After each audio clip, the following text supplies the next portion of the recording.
यथार्थ गीता श्रीमद् भगवद गीता अथ त्रयोदशो अध्याय। अब उस पुरुष पर प्रकाश डालते हैं कि वो किस प्रकार प्रकृति में खड़ा है। उपद्रष्टानुमन्ता च भर्ता भोक्ता महेश्वरः परमात्मेति चाप्युक्तो देहेऽस्मिन् पुरुषः परः। वो पुरुष उपद्रष्टा, हृदय देश में बहुत ही समीप, हाथ पांव मन जितना आपके समीप है उससे भी अधिक समीप दृष्टा के रूप में स्थित है। उसके प्रकाश में आप भला करें बुरा करें उसे कोई प्रयोजन नहीं है। वो साक्षी के रूप में खड़ा है। साधना का सही क्रम पकड़ में आने पर पथिक कुछ ऊपर उठा, उसकी ओर बढ़ा तो दृष्टा पुरुष का क्रम बदल जाता है। वो अनुमंता अनुमति प्रदान करने लगता है, अनुभव देने लगता है। साधना द्वारा और समीप पहुंचने पर वही पुरुष भर्ता बनकर भरण पोषण करने लगता है, जिसमें आपके योगक्षेम की भी व्यवस्था कर देता है। साधना और सूक्ष्म होने पर वही भोक्ता हो जाता है। भोक्तारम यज्ञ तपसाम, यज्ञ तप जो कुछ भी बन पड़ता है सबको वो पुरुष ग्रहण करता है, और जब ग्रहण कर लेता है उसके बाद वाली अवस्था में महेश्वर महान ईश्वर के रूप में परिणत हो जाता है। वो प्रकृति का स्वामी बन जाता है, किंतु अभी कहीं प्रकृति जीवित है तभी उसका मालिक है। इससे भी उन्नत अवस्था में वही पुरुष परमात्मेति चाप्युक्तो, जब परम से संयुक्त हो जाता है तब परमात्मा कहलाता है। इस प्रकार शरीर में रहते हुए भी ये पुरुष अर्थात आत्मा परह ही है, सर्वथा इस प्रकृति से परे ही है। अंतर इतना ही है कि आरंभ में ये दृष्टा के रूप में था, क्रमशः उत्थान होते होते परम का स्पर्श कर परमात्मा के रूप में परिणत हो जाता है। य एवं वेत्ति पुरुषं प्रकृतिं च गुणैः सह सर्वथा वर्तमानोऽपि न स भूयोऽभिजायते। इस प्रकार पुरुष को और गुणों के सहित प्रकृति को जो मनुष्य साक्षात्कार के साथ विदित कर लेता है वो सब प्रकार से बरतता हुआ भी फिर नहीं जन्मता, अर्थात उसका पुनर्जन्म नहीं होता। यही मुक्ति है।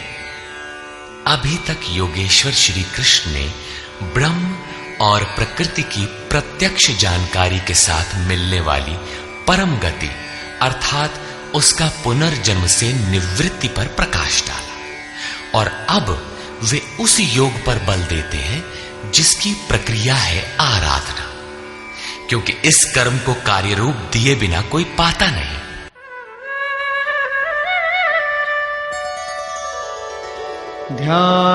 ध्यानेनात्मनि पश्यन्ति केचिदात्मानमात्मना अन्ये सांख्येन योगेन कर्मयोगेन चापरे।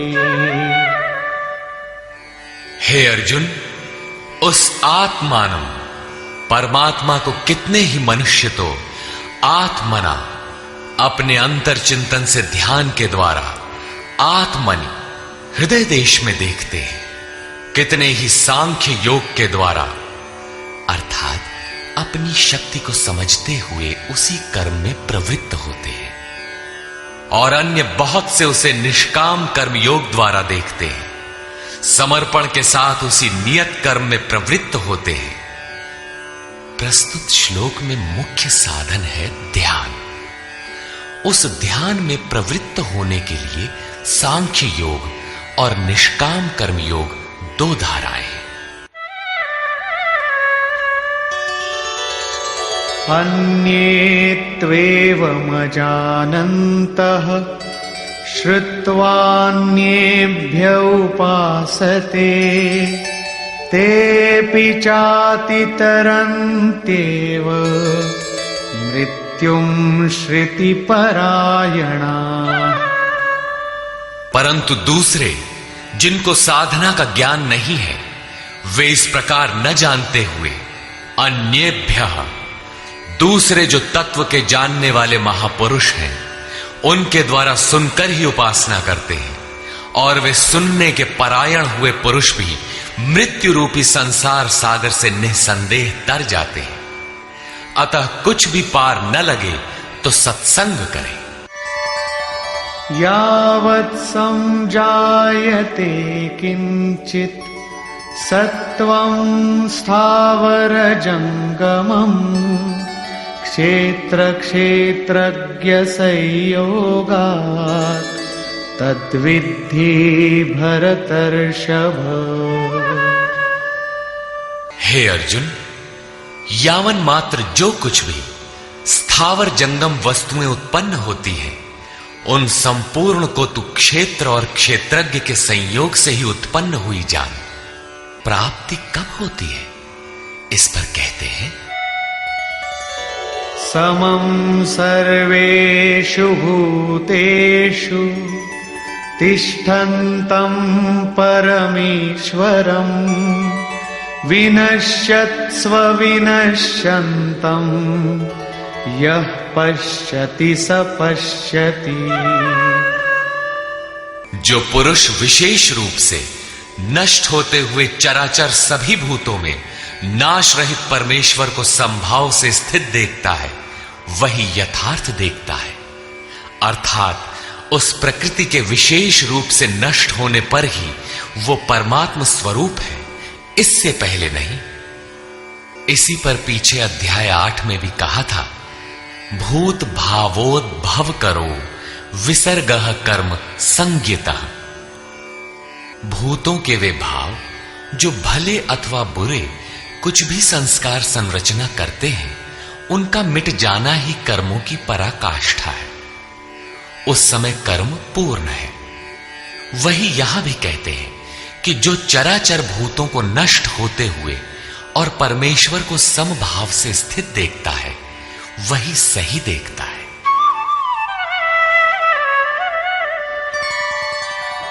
समं पश्यन् हि सर्वत्र समवस्थितमीश्वरम् न हि नस्त्यात्मनात्मानं ततो याति परां गतिम्।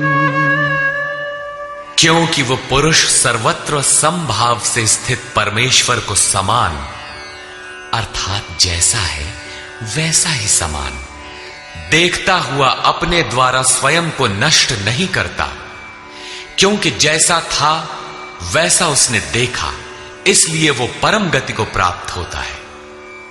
प्राप्ति वाले पुरुष के लक्षण बताते हैं।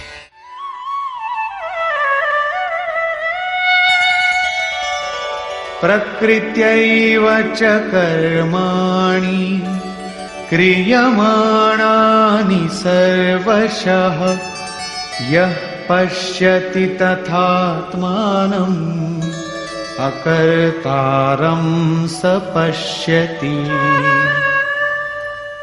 जो पुरुष संपूर्ण कर्मों को सब प्रकार से प्रकृति द्वारा ही किया जाता देखता है, अर्थात जब तक प्रकृति है तभी तक कर्मों का होना देखता है, तथा आत्मा को अकर्ता देखता है, वही यथार्थ देखता है।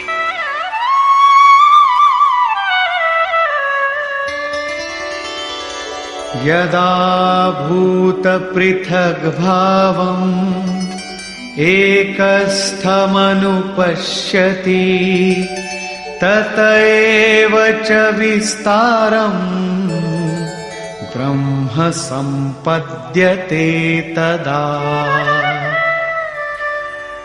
जिस काल में मनुष्य भूतों के न्यारे न्यारे भावों में एक परमात्मा को प्रवाहित स्थित देखता है तथा उस परमात्मा से ही संपूर्ण भूतों का विस्तार देखता है, उस समय वो ब्रह्म को प्राप्त होता है।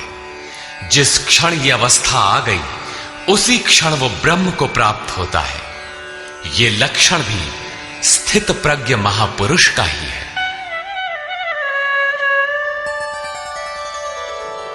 अनादित्वान् निर्गुणत्वात् परमात्मायमव्ययः शरीरस्थोऽपि कौन्तेय न करोति न लिप्यते। कौन्तेय, अनादि होने से और गुणातीत होने से ये अविनाशी परमात्मा शरीर में स्थित होते हुए भी वास्तव में न करता है और न लिप्त ही होता है। किस प्रकार? यथा सर्वगतं सौक्ष्म्यात् आकाशं नोपलिप्यते सर्वत्रावस्थितो देहे तथात्मानोपलिप्यते। जिस प्रकार सर्वत्र व्याप्त हुआ आकाश सूक्ष्म होने के कारण लिप्त नहीं होता, ठीक वैसे ही सर्वत्र देह में स्थित हुआ भी आत्मा गुणातीत होने के कारण देह के गुणों से लिप्त नहीं होता। आगे कहते हैं,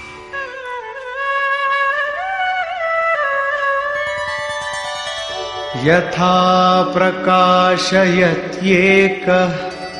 कृत्स्नं लोकमिमं रविः क्षेत्रं क्षेत्री तथा कृत्स्नं प्रकाशयति भारत।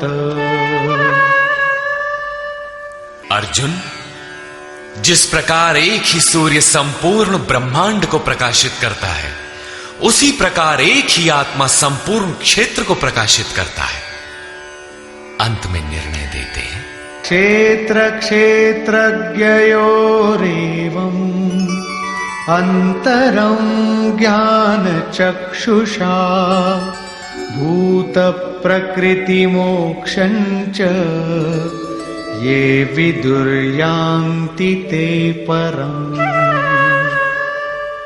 इस प्रकार क्षेत्र और क्षेत्रज्ञ के भेद को तथा विकार सहित प्रकृति से छूटने के उपाय को जो ज्ञान रूपी नेत्र द्वारा देख लेते हैं, वे महात्मा जन पर ब्रह्म परमात्मा को प्राप्त होते हैं। अर्थात क्षेत्र क्षेत्रज्ञ को देखने की आंख ज्ञान है और ज्ञान साक्षात्कार का ही पर्याय है। निष्कर्ष,